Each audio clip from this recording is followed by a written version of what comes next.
Hello dears, welcome back to Examiner Family. So, നമ്മളെല്ലാവരും പഠിക്കുന്ന ഒരു സബ്ജക്റ്റ് ആണ് സയൻസ്. അല്ല അപ്പോൾ എൻ്റെ മക്കൾക്ക് എല്ലാവർക്കും ഇഷ്ടമുള്ള ഒരു സബ്ജക്റ്റ് അല്ലേ സയൻസ് എന്ന് പറയുന്നത്. പിന്നെ ഇഷ്ടമില്ലെങ്കിലും നമ്മൾ ഒരുമിച്ച് പഠിച്ച് അടിപൊളിയായിട്ട് നല്ലൊരു മാർക്കിനെ സ്കോർ ചെയ്യും. അപ്പോൾ സയൻസ് എന്ന് പറയുന്ന ഒരു സബ്ജക്റ്റ് പഠിക്കുമ്പോൾ ബേസിക് ആയിട്ട് നമ്മൾ കുറച്ച് കാര്യങ്ങൾ ഇമ്പോർട്ടൻ്റ് ആയിട്ട് പഠിക്കണം. അതിൽ എൻ്റെ മക്കൾക്ക് പഠിക്കാനുള്ള ഒരു ഇമ്പോർട്ടൻ്റ് ആയിട്ടുള്ള ഒരു ടോപ്പിക്കാണ് ഈ ഒരു വീഡിയോയിൽ വളരെ സിമ്പിളായിട്ട് എൻ്റെ മക്കൾക്ക് മിസ് പറഞ്ഞു തരാൻ പോകുന്നത്. സോ എല്ലാവരും ഈ ഒരു വീഡിയോ കംപ്ലീറ്റ് ആയിട്ട് കാണുക, മാക്സിമം ഫ്രണ്ട്സിലോട്ടൊക്കെ ഷെയർ ചെയ്യുക. അപ്പോൾ സയൻസ് എന്ന് പറയുന്ന ഒരു സബ്ജക്റ്റ് പഠിക്കുമ്പോൾ നമ്മളവിടെ മെയിനായിട്ട് പഠിക്കുന്ന ഒരാളാണ് നമ്മുടെ പ്ലാന്റ്സ് അല്ലേ. പ്ലാന്റ്സ് ഇല്ലാതെ നമ്മുടെ സയൻസ് പഠിച്ചിട്ട് എന്തായാലും ഒരു രസം ഉണ്ടായിരിക്കില്ല. അപ്പോൾ സയൻസിൽ നമുക്ക് പഠിക്കാനുള്ളതാണ് നമ്മുടെ പ്ലാന്റ്സ് എന്ന് പറയുന്ന ടോപ്പിക്. അപ്പോൾ പ്ലാന്റ്സിൻ്റെ ചില പ്രത്യേകതകളുണ്ട് അല്ലേ. നമ്മുടെ സസ്യങ്ങൾക്ക് ചില പ്രത്യേകതകളുണ്ട്. നമ്മുടെ സസ്യങ്ങൾക്ക് സ്വന്തമായിട്ട് ഫുഡ് ഉണ്ടാക്കാനുള്ള ഒരു കഴിവുണ്ട്. അങ്ങനെ സസ്യങ്ങൾ സ്വന്തമായിട്ട് ഫുഡ് ഉണ്ടാക്കുന്ന ആ ഒരു പ്രക്രിയ അല്ലെങ്കിൽ ആ ഒരു പ്രോസസ്സിനെയാണ് നമ്മൾ എന്ത് പറയുക, ഫോട്ടോസിന്തസിസ് എന്ന് പറയുന്നത് അല്ലേ. ഫോട്ടോസിന്തസിസ് അല്ലെങ്കിൽ എന്ത് പറയാം, മലയാളത്തിൽ പ്രകാശ സംശ്ലേഷണം എന്ന് പറയും.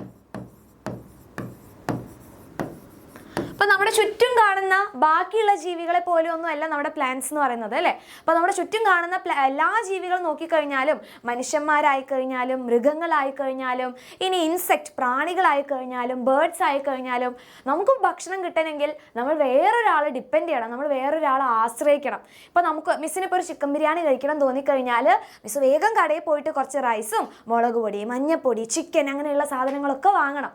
അപ്പോൾ അതുപോലെയല്ല നമ്മുടെ പ്ലാന്റ്സ് എന്ന് പറയുന്നത്.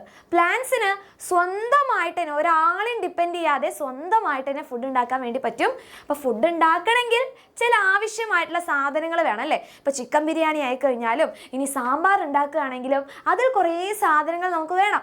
അതേപോലെ തന്നെ പ്ലാന്റ്സിന് ഫുഡ് ഉണ്ടാക്കാൻ വേണ്ടിയിട്ട് കുറേ സാധനങ്ങൾ ആവശ്യമുണ്ട്. അപ്പോൾ എന്തൊക്കെയാണ് പ്ലാന്റ്സിന് ഫുഡ് ഉണ്ടാക്കാൻ വേണ്ട സാധനങ്ങൾ എന്ന് പറയുന്നത്?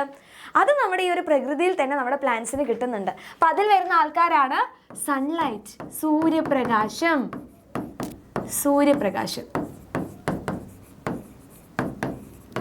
ഒന്നാമതാണ് സൺലൈറ്റ് എന്ന് പറയുന്നത്. ഇനി രണ്ടാമതായിട്ട് പ്ലാന്റ്സിന് ഫുഡ് ഉണ്ടാക്കാൻ ആവശ്യമുള്ള ഒരു കാര്യമാണ് വാട്ടർ, ജലം. ജലം എല്ലാവർക്കും ആവശ്യമുള്ള കാര്യമാണ് അല്ലേ.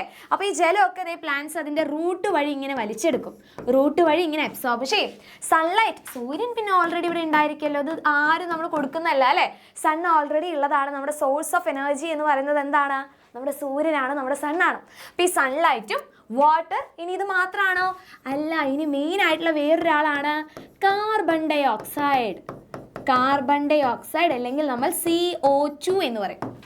അപ്പോൾ കാർബൺ ഡൈ ഓക്സൈഡ് എന്ന് പറയുന്നത് ഒരു ഗ്യാസ് ആണ്, ഒരു വാതകമാണ്. നമ്മുടെ ഒരു പ്രകൃതിയിൽ കാണുന്ന ഒരു വാതകമാണ് കാർബൺ ഡൈ ഓക്സൈഡ് എന്ന് പറയുന്നത്.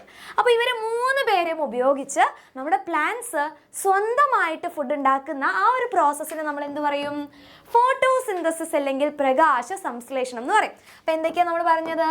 പ്ലാന്റ്സ് സൺലൈറ്റ് യൂസ് ചെയ്യുന്നു, സണ്ണിൽ നിന്ന് വരുന്ന സൺലൈറ്റ് യൂസ് ചെയ്യുന്നു, പ്രകാശം അല്ലെ സൂര്യപ്രകാശം ഉപയോഗിക്കുന്നു. അതുകൂടാതെ തന്നെ കാർബൺ ഡൈ ഓക്സൈഡും അത് നമ്മുടെ അറ്റ്മോസ്ഫിയറിൽ ഓൾറെഡി ഉണ്ട്. പിന്നെ ഇതുകൂടാതെ തന്നെ വാട്ടർ, ഇതെല്ലാം ഉപയോഗിച്ച് പ്ലാന്റ്സ് സ്വന്തമായിട്ട് ഫുഡ് ഉണ്ടാക്കുന്നു, ഭക്ഷണം ഉണ്ടാക്കുന്നു. ഈ ഭക്ഷണം എവിടെ നിന്നിട്ട് ഉണ്ടാക്കുക? ഇപ്പോൾ നമ്മുടെ വീട്ടിലാണെങ്കിൽ ഫുഡ് ഉണ്ടാക്കാൻ നമുക്ക് കിച്ചൺ ഉണ്ട് അല്ലെ, അടുക്കളയുണ്ട്. അതേപോലെ തന്നെ പ്ലാന്റ്സിൻ്റെ അടുക്കള എന്ന് പറയുന്നത് എന്താണ്? നമ്മുടെ പ്ലാന്റ്സിൻ്റെ ലീഫാണ്, ഇല. ഇലയിൽ വെച്ചാണ് ഭക്ഷണം ആരുണ്ടാക്കുന്നത്? നമ്മുടെ പ്ലാന്റ്സ് ഉണ്ടാക്കുന്നത്. അങ്ങനെ പ്ലാന്റ്സ് ഇലയിൽ ഭക്ഷണം ഉണ്ടാക്കാൻ വേണ്ടിയിട്ട് അവിടെ ഒരു വർണ്ണകമുണ്ട്, ഒരു പിഗ്മെന്റ് ഉണ്ട്. ഇത് നിങ്ങൾ വലിയ ക്ലാസ്സിലൊക്കെ പഠിക്കുക. എന്നാലും മിസ് ജസ്റ്റ് ഒന്ന് പറയാം. ക്ലോറോഫിൽ. ക്ലോറോഫിൽ എന്ന് പറഞ്ഞാൽ ഹരിതകം. ഈ ക്ലോറോഫിലിൻ്റെ പ്രസൻസ് അല്ലെങ്കിൽ അതും കൂടി ഉപയോഗിച്ചിട്ടാണ് നമ്മുടെ പ്ലാന്റ്സ് ഫുഡ് ഉണ്ടാക്കുന്നത്. സോ ഈ ഒരു പ്രോസസ്സിനെ നമ്മൾ കംപ്ലീറ്റ് ആയിട്ട് എന്ത് പറയും? ഫോട്ടോസിന്തസിസ് എന്ന് പറയുന്നു, പ്രകാശ സംശ്ലേഷണം അല്ലേ.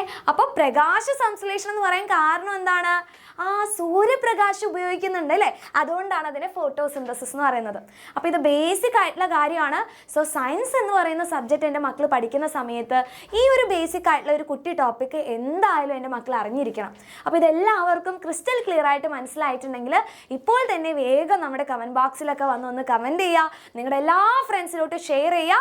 അങ്ങനെയാണെങ്കിൽ ഇനി അടുത്ത ടോപ്പിക്സുമായിട്ട് മിസ് നെക്സ്റ്റ് വീഡിയോ ആയിട്ട് വരും. സോ എല്ലാവരും ഇവിടെ തന്നെ വെയിറ്റ് ചെയ്യുക. അപ്പോൾ നമുക്ക് ഇനി അടുത്ത വീഡിയോയിൽ കാണാം. So love you all. Tata bye bye.